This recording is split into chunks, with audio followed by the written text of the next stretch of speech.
Hello, everyone, and welcome back to Inkwell Remix. I'm John, and today we're going to continue our series on Poorcana by examining the new ink Amethyst.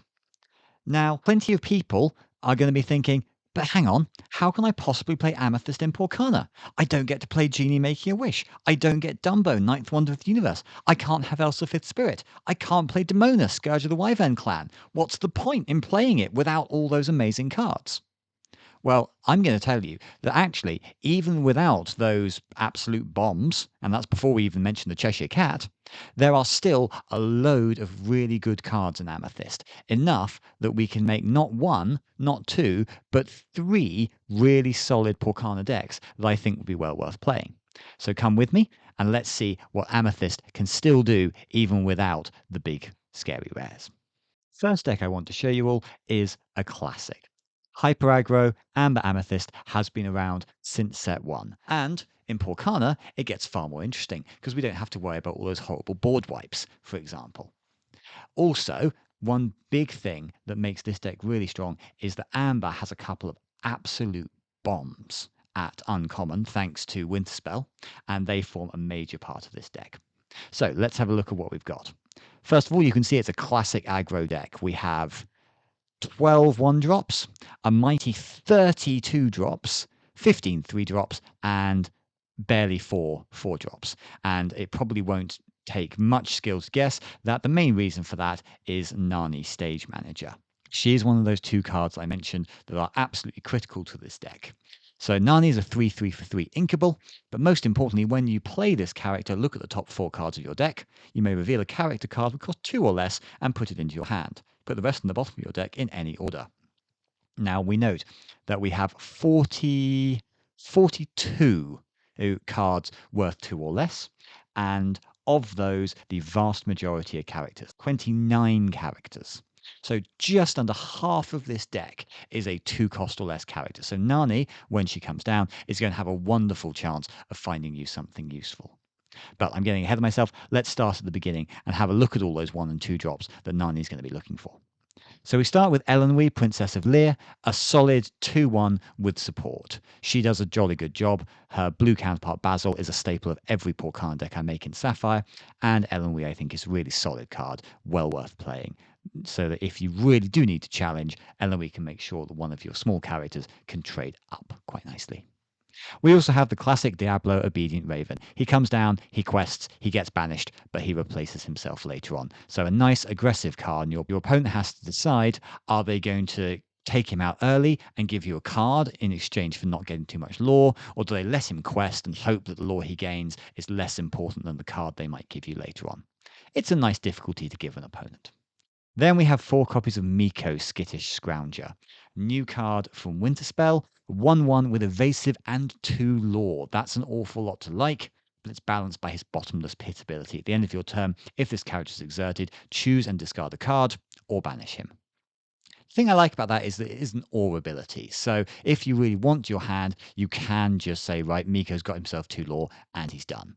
And honestly, even questing for 2 and then being banished isn't terrible. If you can afford to ditch a card, then get 4, even better. Now, David is a remarkably good card in my opinion. A 1/4 with Bodyguard for 2.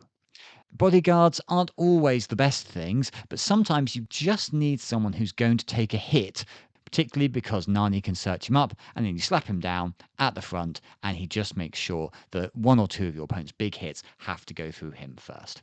It's a great way of keeping the rest of your deck running when you're close to the end. We have also got 4 copies of Grandmother Willow. She is the other absolute build around for this deck. We've probably all seen her played plenty of times by now. 2-cost uninkable 1/2, 1 lore, but most importantly, smooth the way. Once during your turn, you pay 1 ink less for the next character you play this turn. It's amazing. The Lantern on a body is amazing, and it's uncommon. We can't play the Lantern in Poorcana, but we can play Grandmother Willow, and by Jove, do we want to. So she's amazing, massive play. Then we have Christopher Robin joining the fun, the 1/3 with 2 lore Underdog. Underdog's great, of course, because he can be a 1-drop if you're not going first, and I tend to think he is a very solid character. Plenty of questing, and that 3 willpower means he can take a hit or 2 often before he gets banished.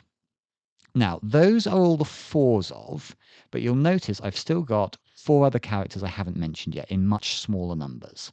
This is because I've selected some characters who are sort of toolbox characters who you'll look for to try and do a job under certain circumstances. So we've got 1 copy of Yargo, Stomping Mad. I don't think we want many of him because he is a 0/2 with 1 lore. He's not worth an awful lot for questing, but that Challenger +5 is just sitting there as a threat. So if your opponent plays something big, like let's say Scuttle, and you're thinking, right, I need to clean out this guy as efficiently as possible, Yargo is the card to do it. So you play your Nani, you go looking for 4 cards, and you're hoping to find that copy of Yargo to take out a big threat. Similarly, we have Gaston, Frightful Bully. I quite like this guy. If he was inkable, he'd be absolutely amazing. Uninkable, less good, but a 3/3 for 2 is always solid, and his boost ability can be quite useful. As long as he's boosted, whenever he quests, you nominate an opposing character who cannot challenge and must quest if able during their next turn. So it's a bit like Reckless. And it's a good way of, if your opponent has a character like Grandmother Willow that they want on the board that they're not going to exert, you can force them to exert it. Or if they play a really big character that they're going to use to smash up your board, you can say, okay, Gaston quests, and now your big character can't challenge, he has to go questing instead. So again, a one of a useful toolbox card potentially. Same situation with the Prince, Vigilant Suitor, a 0/5 bodyguard, so even harder to take down than David, but uninkable. So again, just the one of him. He's the searching for the deck, and I desperately need something that's going to take some hits. You find the Prince, you drop the Prince. And in my previous experience, it normally takes at least 2 characters to take him down, because you can't even do it with 2/2/2s. You have to have something with at least 3 power. And that makes a lot of difference when the Prince is out. And then finally, we've got 2 copies of Honeymaran Northaldra Guide. 2/2 with 1 lore isn't great, but of course, when you play this character, if an opponent has an exerted character in play, gain a lore. She's mostly there for that incidental lore gain, that sort of last step over the finish line, which we all know aggro decks sometimes just really need. On the same kind of note, we have 3 copies of the White Rose, Jewel of the Garden. A 3/3 for 3 with 1 lore. When you play this character, gain a lore. Just like Honeymaran, this card is mostly here to be played to grab that extra lore towards the end when you desperately need it. If we were doing this in Infinity, I would absolutely say you use Merlin Goat in this slot, but since we're sticking with core for now, the White Rose is our best option. 3 copies should be enough to see 1 a game, and hopefully it will get you that last point of lore you just need to close things out. And finally, 4 copies of Tinkerbell Fast Flyer. A 1/3 evasive with 2 lore is a really solid card. So she's an easy pick, one of the most expensive characters in the deck, but she should gain you a fair amount of lore pretty reliably. So there we go, 40 characters, all focused on plenty of lore gain and cheap efficiency. Following that up, we have some actions. 3 copies of Gathering Knowledge and Wisdom, because gaining 2 lore is one of the best ways of winning the game. Only 3 copies because this deck is very high on uninkables. It's currently on 20, which I think is just about okay in such an aggressively slanted deck, and the fact that most of them are quite cheap. But that does mean that 3 of Gathering Knowledge and Wisdom rather than 4 of.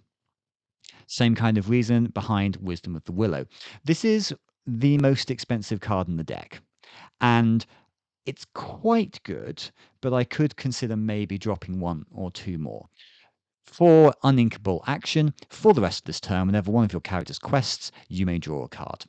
This is our refilling the hand card. So hopefully we have a nice wide board. We say, right, exert 4 ink, quest with a massive bunch of characters, hopefully drawing 3, 4, even 5 cards, and we can be right out, and this can refill the whole hand. Again, I wouldn't play more than 3 because the uninkable count is high, and I don't think you're going to need to do this more than once a game. And on average, 3 copies in deck should be once a game.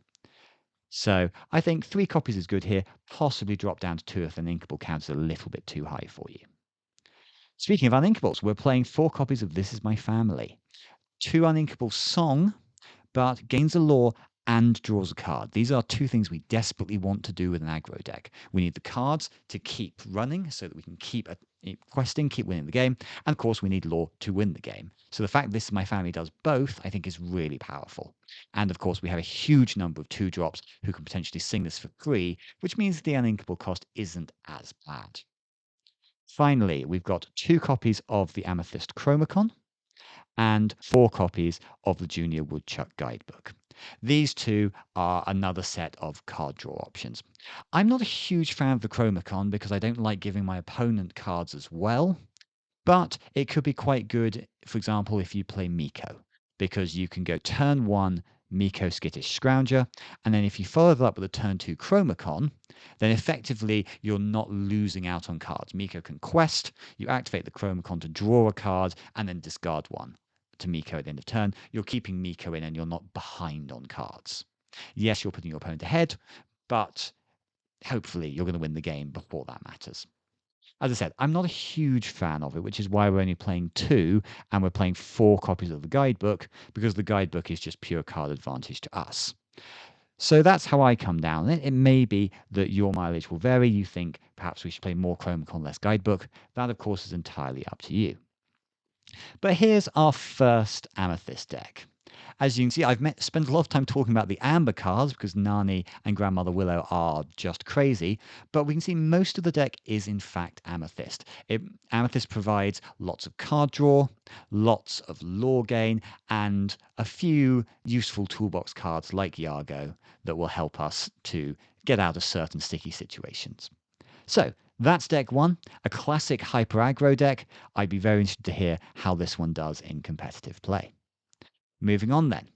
If you're perhaps a bit keen on something that's not quite so drastic, how about another classic, Amethyst Steel? So a nice mid-range deck here. We've got 46 characters and then 14 actions and songs. We start again with Diablo Obedient Raven. He's just good. There really isn't much more to say about that. And in the 1-drops, we're continuing with Darkwing Duck Crime Fighter. Now, I wouldn't normally play a 2-2 for 2, but there's an exception to be made for Darkwing because down in the action section, we're playing the Terror That Flaps in the Night. Deal 2 damage to a chosen opposing character. If you have a character named Darkwing Duck in play, deal 3 damage instead. That's honestly the big reason for playing the Darkwing Duck 1-drop, so that we can potentially drop 3 damage on turn 2 if we need it. It's not the most amazing combination in the world, but we do like some burn, some direct damage, and I think that Darkwing Duck is a perfectly solid 1-drop, and because of the Terror That Flaps in the Night, I think he justifies his place. We also have our pseudo 1-drop, 2 copies of Christopher Robin, the Underdog. He might be a 1-drop, he might be a 2-drop, but either way, he's pretty good. Now, we also have Black Heron, Real Bad Egg. I love a 3/3 inkable for 2. I'm just waiting for one to turn up in Amber. Hopefully it'll be a princess. But for now, I can console myself with Black Heron, who comes down, dominates the board for a couple of turns with a nice big body. Nothing wrong there. We also have Jafar Royal Vizier, 3/2, gains evasive during your turn. Very helpful to take out opposing evasives, and in the meantime, anything with 3 power and 2 cost is probably going to trade quite effectively. Moving on, we've got Giant Cobra, a wonderful uncommon 3-drop, a 4/4, admittedly has Vanish, but when you play this character, you may choose and discard a card to gain 2 lore. So it's a body that can dominate the board early on, or later in the game, it can provide that extra little bit of lore to get you to the end of the game. Another really powerful card. We're playing Tinkerbell again, the fast flyer. She's just as good as she was in the Hyper Aggro deck, but of course this time we're not expecting to rush our way to victory quite so quickly. But still, a 1/3 with 2 lore and evasive, she's going to win you games. Why not? We've got 2 copies of Gigi, Best in Snow. So she is a 2/4 for 3 inkable with alert, so a good way of taking out opposing evasives. And while she has no damage, she gets +2 power. So the first time she swings, she's going to hit for 4 in all probability. And that's going to be enough to take out most things that aren't at least a 4 or 5 cost. And hopefully, depending on what you hit, she's going to stay around and hit a couple other things as well. Very good card. You could possibly, if you wanted, play Lawrence here. I think he's still in core constructed. If he's not, he'd be an infinity option. That's 0/4 with 2 lore, who gets +4 power while he is undamaged. But I like GG. I like the alert. The ability to hit those evasive characters, I think, is important. So that deals with our 3-drops. We don't have that many of them, as you can see. We're more interested in things like our 4-drops. Now, we have got Tigger bouncing all the way. Anyone who's played Amethyst for the last set knows just how good Tigger is. It's a 4/3 for 4, 1 lore, but you can return chosen character, item, or location with cost 2 or less to their player's hand. So bounce one of your own characters to remove some damage, bounce one of your opponent's characters to stop them doing whatever shenanigans they have planned, bounce an item to get more value from it. He's just so versatile. Nothing wrong with him. Now, I do have one slightly odd choice in my 4-drops, but it makes sense in a second. We've got 4 copies of Mufasa Respected King. Now, a 4/4 for 4 with 1 lore is serviceable but not exciting, particularly when you compare it to a card like Giant Cobra. He doesn't seem all that great. But the reason we're playing him is for the 2 copies of Mufasa Among the Stars. Now, I love the multicolored cards, and making a deck like this, I couldn't resist just slotting Mufasa in, because I think he's actually really good. Now, a 5/7 is a good stat line with 2 lore, evasive and resist 1. I already think at that point he's pretty good value for 7 ink. But he's got shift 5 as well, and that's why we're playing the 4 copies of Mufasa Respected King. Because if we put down Mufasa on turn 4, our opponents aren't going to tremble. If we shift Mufasa Among the Stars and on turn 5, then suddenly some knees are going to be knocking under the table. Because if I saw that come down on turn 5, I would be very scared indeed. There are not many characters in the game that can take Mufasa down once he's on the board. So this is very much your win con here. He's the sort of the big haymaker at the end that will finish the game off. Only 2 copies because he is 7 ink, but the hope is very much you're going to see him played for 5. And if he comes up later in the game, maybe you can stretch to 7 and hardcast him. He's incredibly good either way. Back in the regular 5-drops, we have 5 copies of Donald Duck along for the ride. A 4/6 body is really good, so is 2 lore, and then when you play this character, you may banish chosen item. I don't think items are going to be a massive part of the Poorcana meta, although I don't think the meta is developed enough for anyone to really know right now. But having a way to get rid of them if you need to is always strong. I can imagine Emerald Chromacon will cause plenty of trouble at some point, so Donald Duck can pop up, provide a really big body, and get rid of the pesky Chromacon all in one go. What's not to like? And then finally there's my favourite card in Amethyst, Lumpy, Playful Heffalump. It's such a good card. A 6/5 with evasive and 2 lore, all for the cost of an inkable 6-drop. Yeah, Lumpy's amazing and adorable. I don't see how you can not play this guy. Then, that's our characters. We've also got 3 copies of Fire the Cannons, because direct damage is really good, particularly at turn 1 if we need it. We've got 3 copies of Terror that Flaps in the Night, as I already mentioned. That's why we're playing Darkwing Duck, because direct damage is still good on turn 2. Even better if you can do 3 of it. 4 copies of He Hurled His Thunderbolt, because direct damage remains good even at 4 ink, and 4 damage is quite a lot. Sadly, no deities to take advantage of the Challenger 2. We could play, there's a Steel Zeus, needs more Thunderbolts. That is reasonable. He's a boost character that's quite good once he's boosted. So if you wanted to take advantage of that, you could play him as well. But I thought that I liked the Mufasa line more, in short.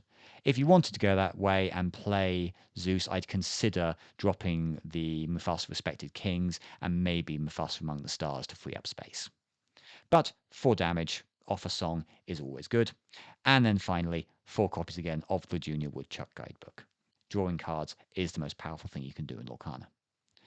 Now, this deck, as we see, has less Amethyst. It's a steel-heavy deck. But again, we can see there are these consistent Amethyst cards that are just incredibly good. Diablo, Christopher Robin, Tinkerbell, Tigger, Lumpy, the Junior Woodchuck Guidebook.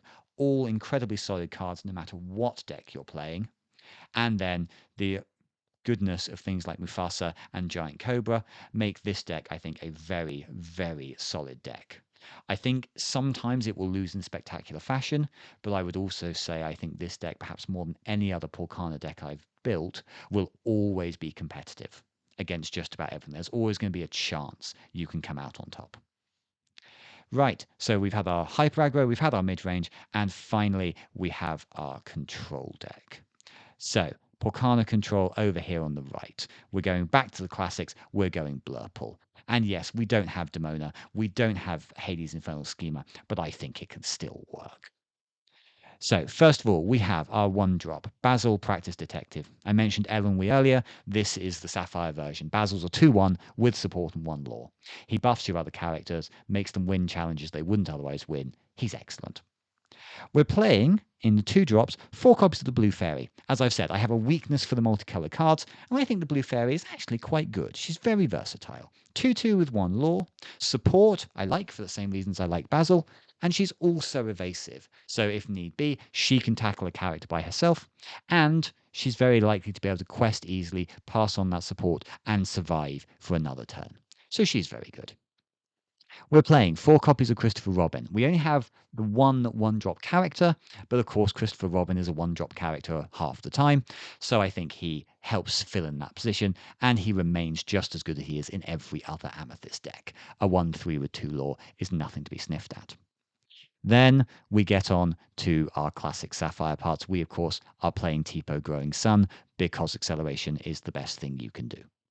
You'll note no 3-drop characters at all because we are relying on Tipo, and it's not going to surprise anyone that we are also playing Sail the Azurite Sea. We do not want to get stuck on 2 ink, and we definitely don't want to waste a turn on 3. We are jumping straight to 4 every single time we can. So, once we get to 4 ink, on turn 3 hopefully, what do we have to play with? Well, we still have Demona. Yes, this is Betrayer of the Clan rather than Scourge of Clan Wyvern, but she's still really quite good. A 4-6 with 1 lore and Challenger 2, so she's 6-6 on the challenge. That's amazing for a 4 inkable. Yes, she's got Stone by Day. That's not ideal. But just put her on the board and leave her ready, and your opponent's going to have to be extremely careful about anything they exert because pretty much anything is going to get crushed in a single hit. So Demona, I think, is a really good card to be dropping turn 3. You're going to keep your opponent honest for a long time. We've also got, once again, Tigger bouncing all the way. We've discussed why he's so good. Only 3 copies here because we've got a lot of things fighting for that 4-drop space, but he remains a very effective card that has a lot of value. We're also playing 4 copies of Wasabi, 3 copies, sorry, of Wasabi Methodical Engineer. I talked about him at length in my last video when I did Sapphire Poorcana, but in short, Wasabi is a very versatile card. He banishes an item when he enters the board, he gains evasive on your turn, and yeah, that's just what you want him for. He can banish, he can take out evasives, he's a decent body. I like him because he'll always do something useful for me. Moving on to 5 drops, we're playing 5 copies of, and I'm so sorry if you're Welsh and I'm doing this wrong, Gwythaint. The 4-3 with evasive. 2 lore is the big draw here. An evasive 2 lore character is always going to be nice, and a 4-3 body, very strong. And whenever this character quests, each opponent chooses and exerts one of their ready characters. So he gets repeated value from questing himself and makes things easier for your big 4 drops like Demona, like Tigger, to get some value too. 4 copies of Scuttle Birdbrain because a 5-5 is always good, and a card with Ward is even better. So definitely play 5 of him. 2 copies of Lumpy. I love Lumpy, and he's a really good evasive. I think he's well worth it. The only uninkable card in the deck, which when I realized I'd built a deck that was 59 cards inkable, just made me go, my goodness. 1 copy of Scar Tempestuous Lion, mostly because he's got Rush. A 4-4 with Rush is good. A 7-4 with Rush is ridiculous. So 6 ink shouldn't be a problem, and then this guy can drop out of nowhere, and he's just going to absolutely annihilate something. What will, of course, depend on the game, but you can guarantee he's going to take down at least 1 card, potentially more, and if he can't do that, he's going to quest for 2 lore. What's not to like? And then finally, the card I'm perhaps least certain about, 2 copies of Space Cows. Now, I wouldn't normally recommend a vanilla card like this, but we are playing Control, so I'm assuming that the game is going to go fairly long, that we're going to get plenty of ink going. So 7 ink should be less painful for this deck than for most others. The 6-8 stat line is just massive. This is about the only card I can think of that Scar would challenge into and not instantly banish. And of course, 3 law as well. So you drop this one when you can, maybe even turn 5 if you can double accelerate your ink, and then your opponent just has a very firm clock that's going to cost them a lot of resources to deal with. So yes, 2 copies of Space Cows. It's definitely a testing card. I'm not certain it will work long term, but I think it's got potential. Lots of potential. And remember, we are playing Poorcana. We are limited in terms of what finishes we have available to us. I think Space Cows actually isn't a bad one. And if nothing else, it's certainly going to be unexpected. Then for our actions, playing quite a lot of those in this deck, 4 copies of Develop Your Brain. That's our other 1-drop in effect. Look top 2 cards, find 1, and put it in your hand, other on the bottom of the deck. So if we haven't managed to find Tipo or Sail the Azurite Sea in our starting hand, this is our last chance to try and find them to make sure we get that all-important turn 2 acceleration. And there we go, Sail the Azurite Sea. Best card in Sapphire. We're playing 4. Of course we are. 3 copies of Sudden Scare. 4 inkable action. Put chosen opposing character into their player's inkwell face down. That player puts the top card of their deck into their inkwell face down. Giving your opponent 2 ink forever isn't something we want to do very often, but sometimes you just have to take a character off the board. If my opponent plays Space Cows, for example, then I'm going to say to myself, well, they've already got 7 ink. I don't care if they go up to 9. I have to get rid of those cows. So this is what Sudden Scare is in this deck for. We can't play Let It Go. We can't play Into the Unknown, but we can at least play this. It gives us a chance, a way of getting rid of things when we need to. 3 copies, I think, should be enough. Generally, we can match most things on the board, but just occasionally, we need a get out of jail free card. This is it. And 2 copies of Finders Keepers, because drawing cards is amazing. Once again, the all-star of Amethyst Lorcana decks, Junior Woodchuck Guidebook. There's our 4 copies. We know why we play it. End of story. We're also playing, for this version, 2 copies of Ink Runner. Play it, draw a card, very nice, and then that repeatable give your characters alert. We've got a decent number of evasive characters, but this means that we can take one of our very big unevasive characters, like, say, Scar, like Space Cows, like, say, Scuttle, and use them to knock out something big and evasive if we need it.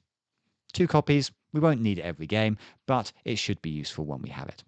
And then finally, 3 copies of The Library, A Gift for Belle. Again, I'm assuming that we're going long, so investing 3 ink into a location doesn't seem like a bad choice. 8 defense means it's going to stick around a while, and whenever characters are banished while here, drawing cards. Also useful. So I think this could be a useful card. Not necessarily going to drop it in the early game, but perhaps later when we've got a bit of a board, when we've got a decent amount of ink, pop the library down, shove a load of characters in it, and do some challenges, and then build our hand back up as we go. So there you go. There's plenty of other cards we could play in this Poorcana deck. So I've left it up on the left so we can have a look. Isis Vanderchill's an option. Maybe instead of Tigger if we want to be forcing our opponents to exert. What are the other ones? Miko's always an option if you want a slightly more aggressive start. And then there's plenty of other cards. Cauldronborn, for example, if you want pure stats. Yargo, if we're worried about not having enough challenges, although with Demona in the deck, I don't think that should be a problem. Elsa, Exploring the Unknown, another option for drawing cards, and there's plenty more things that we could play as well. I'm not going to go into all of them now. But there you go, 3 Amethyst-based decks. As we can see, this deck is just under, it's pretty evenly split all in all. It's about 50-50 in terms of Amethyst and Sapphire. And I think a pretty good deck all in all, and only 1 uninkable card in the deck, which I think is absolutely mad. You're never going to get messed around by this deck in your starting hand. Last thing we need to consider today, of course, are our princesses. If we're going to play Princess and the Pauper, what are our choices? Well, since we're playing Amethyst, let's start off there. And, oh, I don't need to put common and uncommon in, lucky me. So, Amethyst Princesses, what options do we have? Well, for our aggro deck, I would certainly consider Pocahontas Following the Wind, just for that extra aggro power. Whenever she quests, gain law equal to another exerted character's law. It's very good. Other options, of course, we've got the beauty that is Belle Accomplished Mystic. Isn't that card just gorgeous? And she's incredibly good, too. Not expecting to ever play her on the shift line, but a 4/4 for 5 with 2 lore is very solid, and that moving of 3 damage should always be able to clean up a character. I think Belle would be a much better princess for the Blurple control deck, possibly for the mid-range deck as well. I wouldn't play her in the aggro version. In the aggro version, I would stick to Pocahontas if I'm going for an Amethyst one. If we were going to the mid-range deck, let's have a look. Steel options. Steel options. There's Jasmine Fearless Princess, perhaps. Wouldn't be a bad choice. Quite versatile, and might need the cards.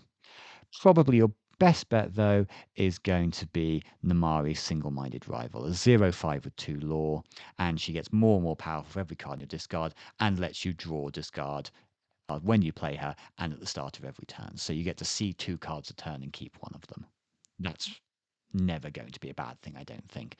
So she'd be my other pick for the mid-range deck, aside from Belle Accomplished Mystic. And finally, if we go back into Amethyst, sorry, if we go back into Sapphire, we've talked about these before in our other video. There's plenty of good options in Sapphire. There's Moana Cautious Explorer, who gives a lot of value out of the discard. I think she might be the best choice, especially given just how many Inkables we're playing in the Blurple Poorcana deck. So I think probably Moana would be my top pick for that deck, or Belle Accomplished Mystic. Other worthy options would be Belle Snowfield Strategist. Wouldn't play Cinderella for this deck. And Aurora. I think Aurora is always very strong. Giving out ward to your whole board is a great card. But I don't think she'll beat Moana. Moana will just give us so much use out of our discard pile. We'll never run out of cards. We'll never run out of ink with Moana in play. Amethyst has some absolutely excellent Poorcana cards. Cards like Christopher Robin, like Junior Woodchuck Guidebook. These are cards I think you should be playing in almost every Amethyst deck. Diablo as well, Tinkerbell Fast Flyer, Tigger bouncing all the way. Yes, we have to make do in Poorcana without Amethyst's incredibly powerful rares and super rares, but I think there are absolutely enough good commons and uncommons to make it well worth putting up with. Thank you very much for watching, and I hope to see you all next time for another Inkwell remix.